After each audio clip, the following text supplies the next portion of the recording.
First of all, I want to thank Russ and Steve and Curtis and Mark for allowing me to get on stage and present this, because they're right.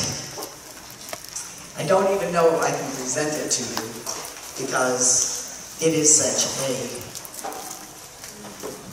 heartfelt subject for me. I think all of you know that I lost my youngest son to leukemia about 35 years ago. And it was a tragic and terrible and really awful thing to go through. And I think probably a lot of you have experienced very much similar things in your family and friends.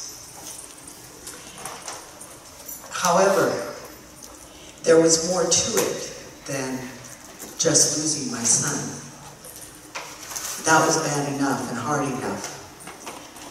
But during the times when he was ill,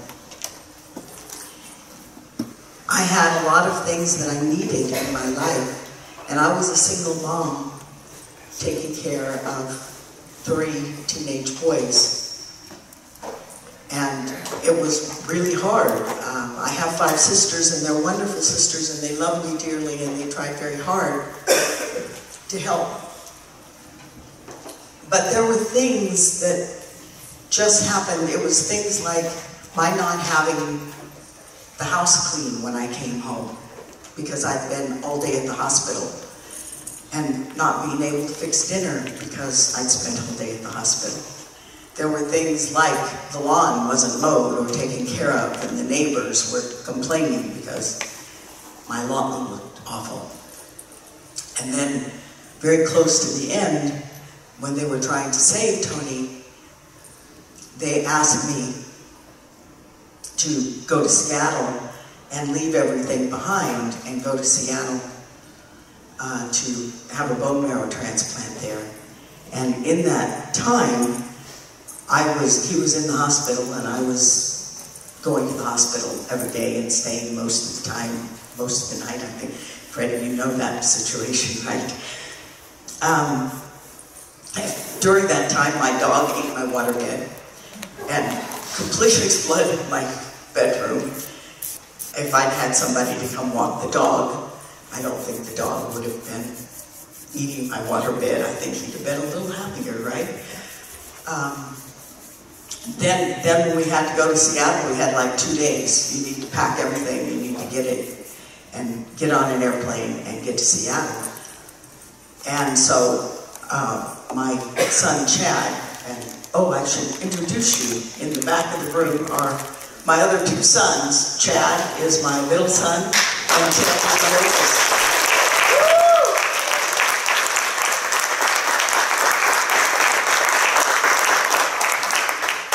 They're my biggest support fans, and they're always there. I could never have asked for. I could tell you dozens of stories about what they did. Ted had just gotten married in September, and in November, I asked him to leave his brand new wife and go to Seattle for 2.5 months, and he gave white blood cells to his brother every day to keep him alive. Chad had 2 bone marrow extractions where they went into his hip and extracted all of his bone marrow, which is a very, very painful thing, so that his brother, because they were both perfect matches, thank God.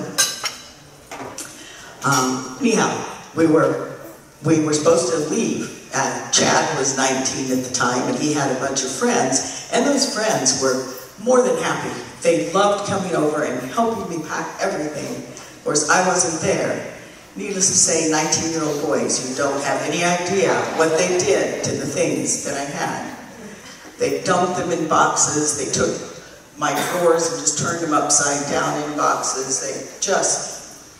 And put them in a storage shed someplace. I have no idea what these boys did. I was terribly grateful at the moment that these young men went over and did that for me, and it really touched my heart that they would do that. So, anyway, we go to Seattle. My son didn't survive Seattle. And we brought him home, the bottom of the plane. We had his funeral, and I stayed with one of my sisters for a couple months, and then I went to start to rebuild my life. And when I did, I opened all those boxes. And about half my stuff was destroyed. I mean, just gone. Clothes were mildewed. They had had dirt on them for months now, and it was awful. It was awful. And there, at that moment in time, when I was in the midst of devastating grief, I had to open those boxes full of destroyed things from my life. And it was painful, extremely painful. So why am I telling you all this? I'm not telling you this. Curtis did such a beautiful job up here. Thank you, Curtis.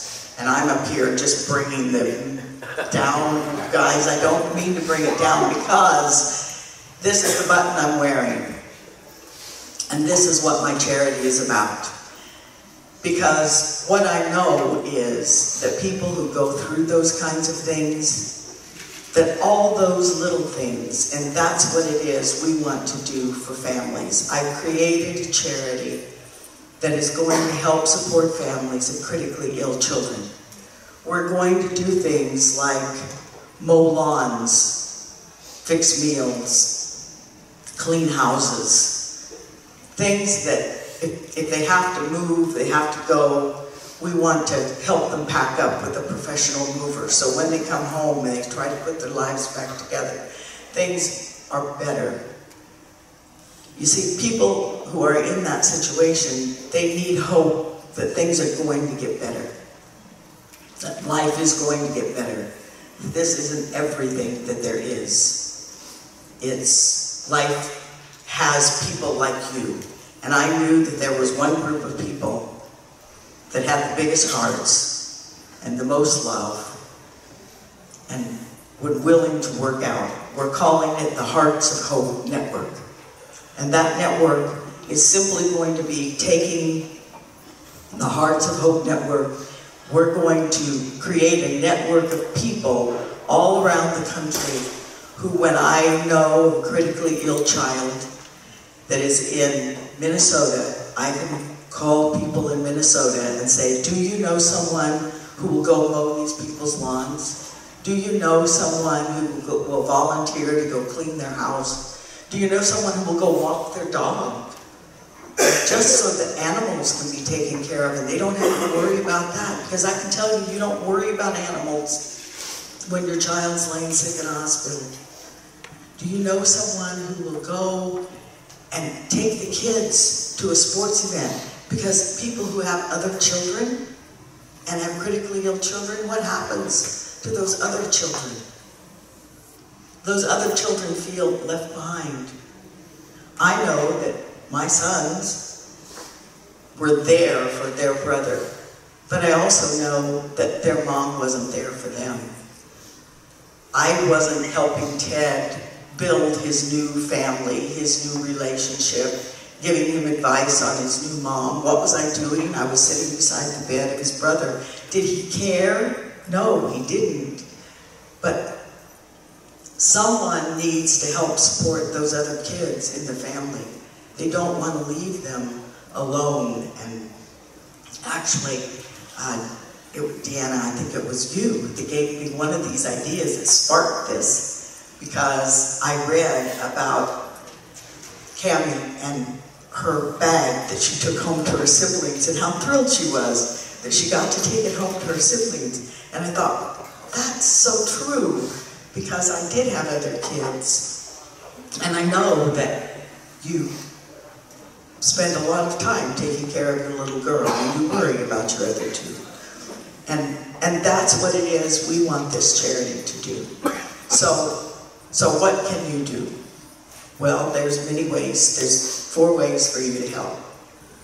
One way is I can help.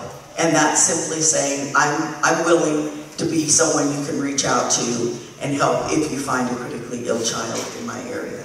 Number two, if you know a critically ill child and their families, please sign up on our website to let us know about that child, because we want to help them. Three, of course, is donate. And four, just let me know that you're here.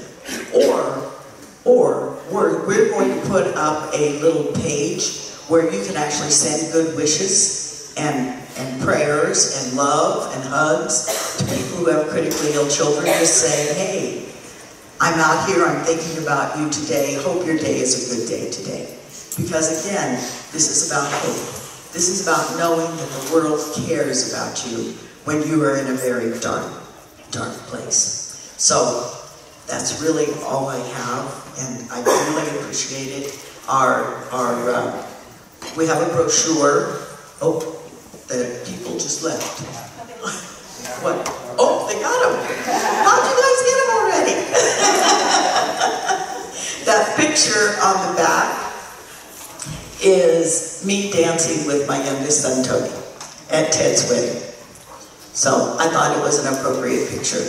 That was the last picture of him before he went into the hospital, where I'll tell you a very quick story, because this is really funny. When Tony went into the hospital, of course he had chemotherapy and all of his hair had fallen out, and he had a whole full body radiation. He looked terrible. And I, of course, being a mom, I had my camera, and I'm taking his picture. And he kept saying to me, Mom, I don't want any pictures of me like this. Well, I would take pictures anyway. I went home from Seattle, and when I got home, I opened my camera, every picture was gone. There were no pictures of Seattle at all in my camera. So that is probably the very last picture I have of my son. And I'm very glad that he's dancing with me, because we still dance all the time. So anyhow, on there is our website. It's called heartsofhopenetwork.org. I would love for you to get on there, browse around. There's a video of Tony on there where you can see from the time he was a little boy until he was grown. And I love you all, and I thank you for allowing me this time up here. If there's any questions, please feel free.